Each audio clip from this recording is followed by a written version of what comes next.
It was one of those beautiful New Year's Eve that you have in Colorado, where the sky is blue and the air is crisp and the temperature, even though it's in the heart of winter, is about 70 degrees. And you think to yourself, I got to do something special. So I did. I changed the oil on my car.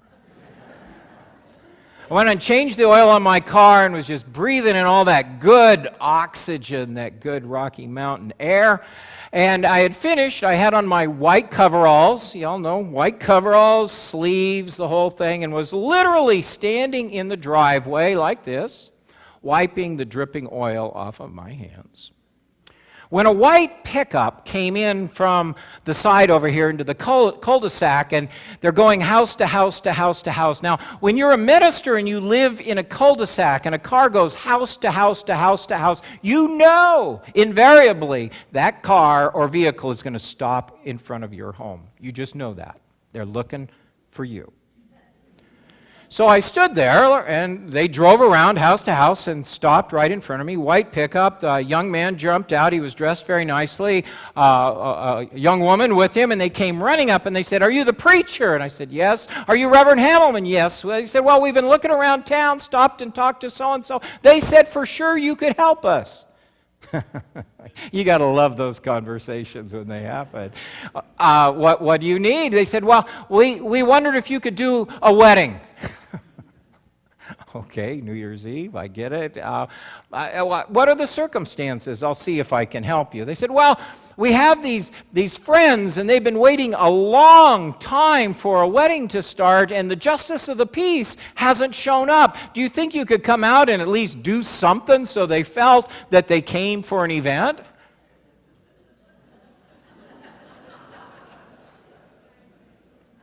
You can't make this stuff up. And I said, "Okay, just a minute, let me go change." And they said, "Oh no, you don't have to change, you're just fine the way you are."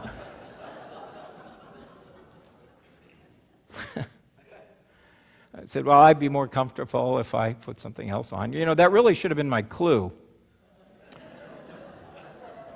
So the young woman got in the pickup and drove, and I got in my car, and the young man got in the vehicle with me and gave me directions, and we're driving north of the Fort Collins area, beautiful view of the Rocky Mountains on my left, going up over the hills and the vale, and all of a sudden we get a little ways north and come over a hill, and I see all these hay bales in a farmyard with Harley after Harley after Harley after Harley after Harley after Harley lined up. 50, maybe 100 of them. Being a bit naive and trying to figure out what's going on, I said to the young man next to me, I said, "Is this by chance a group of motorcycle enthusiasts?" And he smiled and said, "Well, you could kind of say that." And we pulled into the barnyard and the farmyard, and they're all there, and there's more leather in that farmyard and Budweiser than I have ever seen in my entire life. And I get out of the vehicle, and it's obvious I look different than everyone else, and I hear someone yell, "Who the blank is this?" And he says, "It's the preacher, he's come to save us." And they go, "Yay!"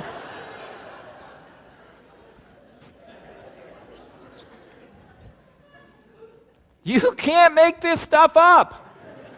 So I go up onto the patio with the hot tub right behind me and the mountains in front of me, and they're all chugging away. And a black limo pulls up, and the door opens, and the bride is staggering. She is beautiful. She steps out of that car. She is, it's just, just lights the place up. She could be on the cover of Vogue. Just beautiful. And she comes over, and we're going to do this. We're going to start the ceremony. And I thought, well, mountains, creation, minister. I should do something here that, even though they had a JP, I should do something. I said, "This is the day the Lord has made. Let us rejoice and be glad in it." And they took their Budweisers and went, "Rah!"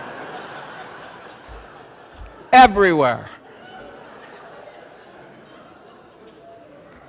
The most enthusiastic call to worship I have ever given.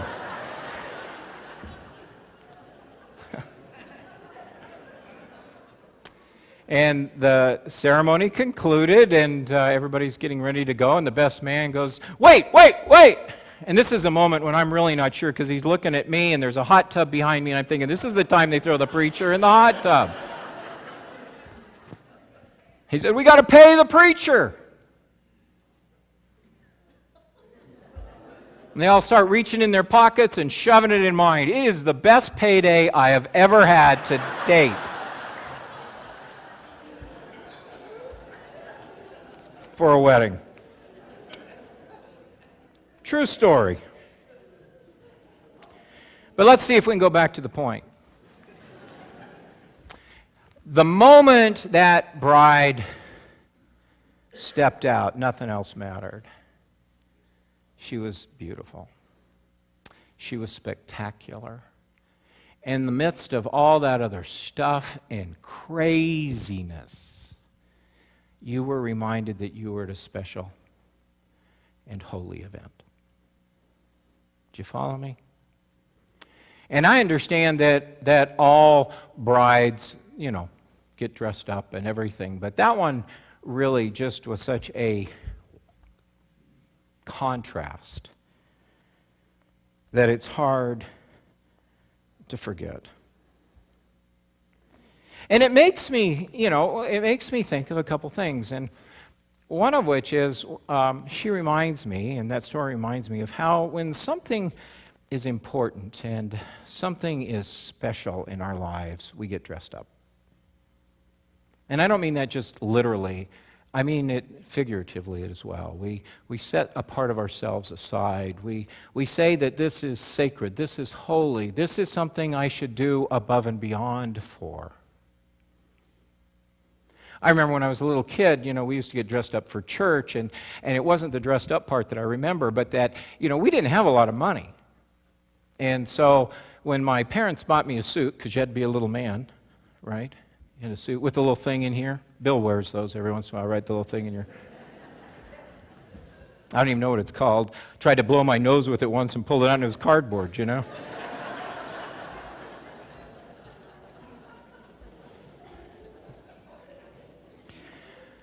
But the point is that was special.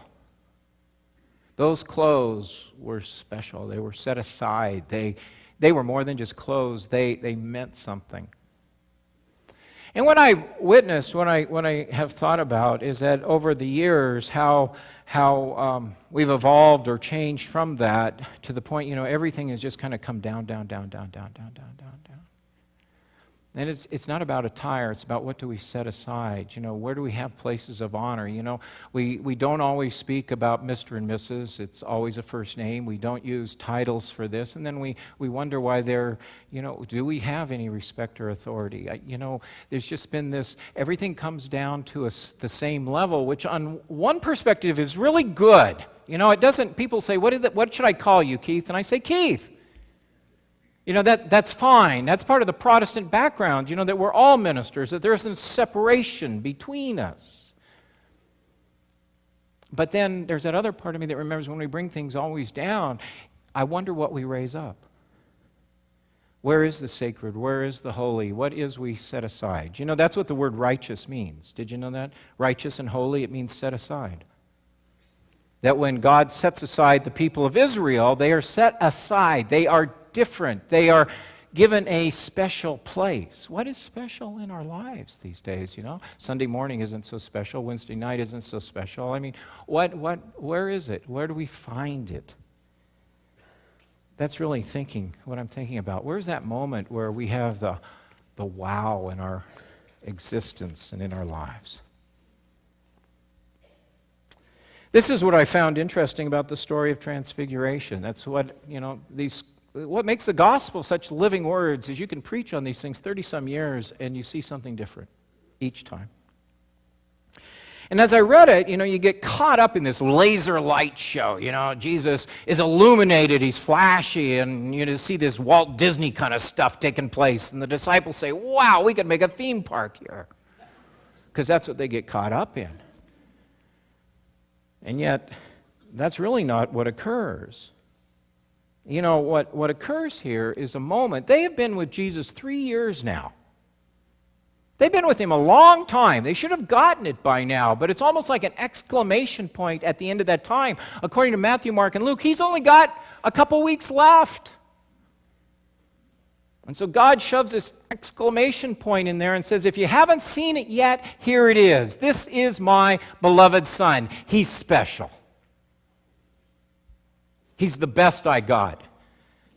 In fact, today I dressed him up for you, so you can't miss it.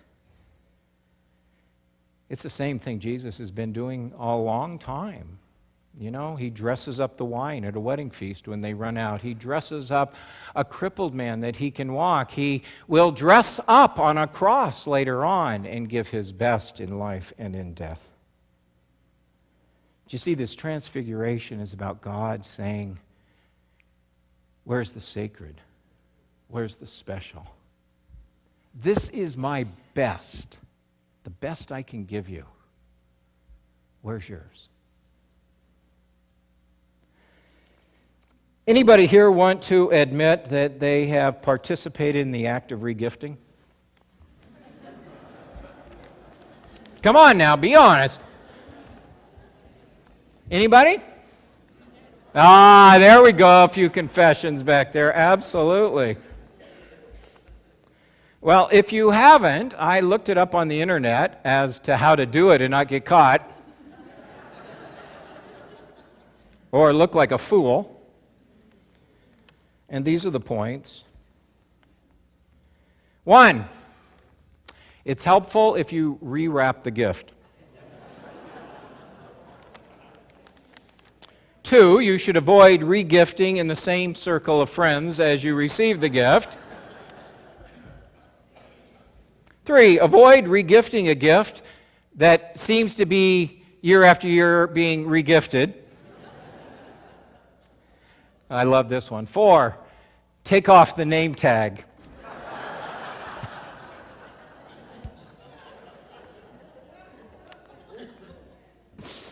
5, be sure the gift has some kind of value. 6, never regift something handmade or monogrammed. At my previous church, I had an associate minister who was into taxidermy. Well, just forget the taxidermy part. Let's go to the gift part. Anyway, he had, I don't know what you say, stuffed or taxidermied a pheasant. And he'd presented it at one time, I guess, to my minister of music. I didn't know that, but we went to the church rummage sale, and as I'm walking around with him, he stops in front of this pheasant. He said, I made that for Eva 10 years ago. Never regift a handmade gift. But then here are the 2 rules that I think really are meaningful and matter and relevant. Don't regift a gift that comes from someone who means something to you. Don't regift a gift from meaningful people. And 2, don't regift a meaningful gift.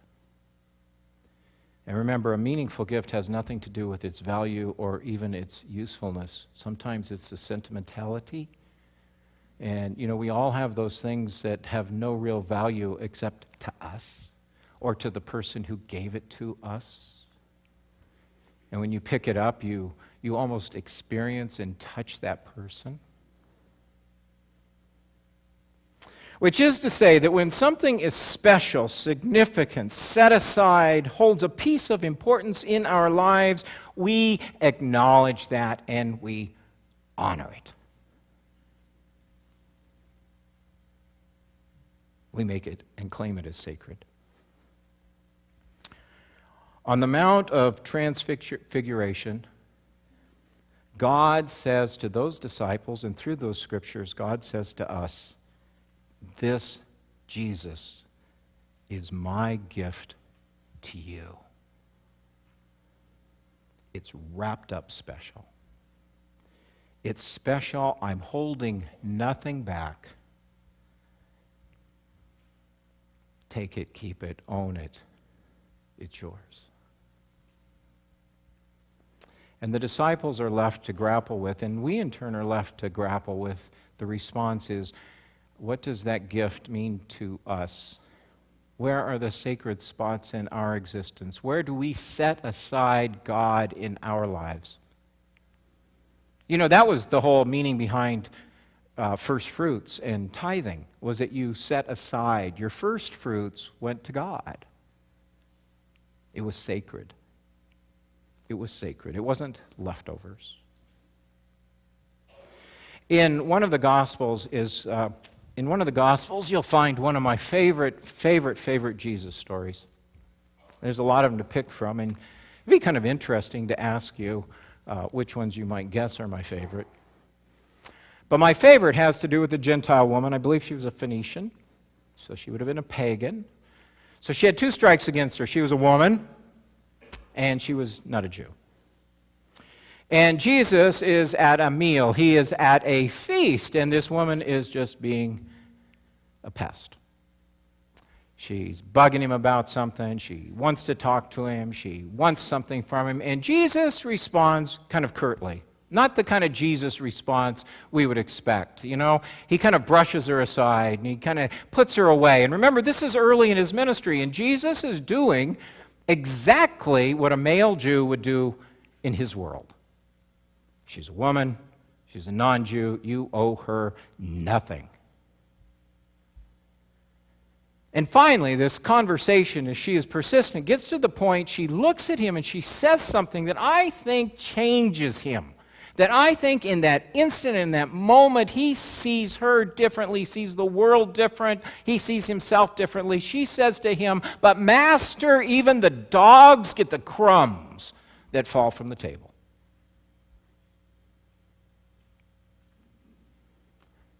I share that story because sometimes as a preacher,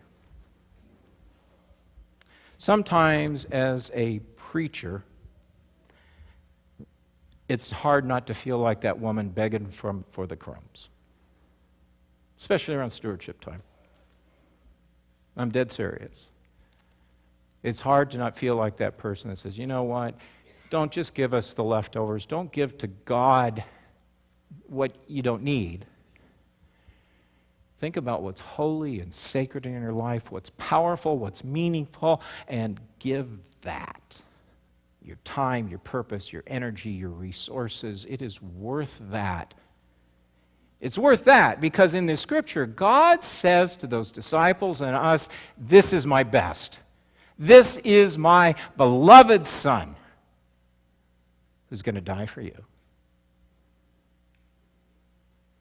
In response to that, what do you do for me?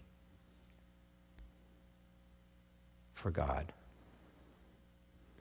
What is sacred and holy in your life? Amen.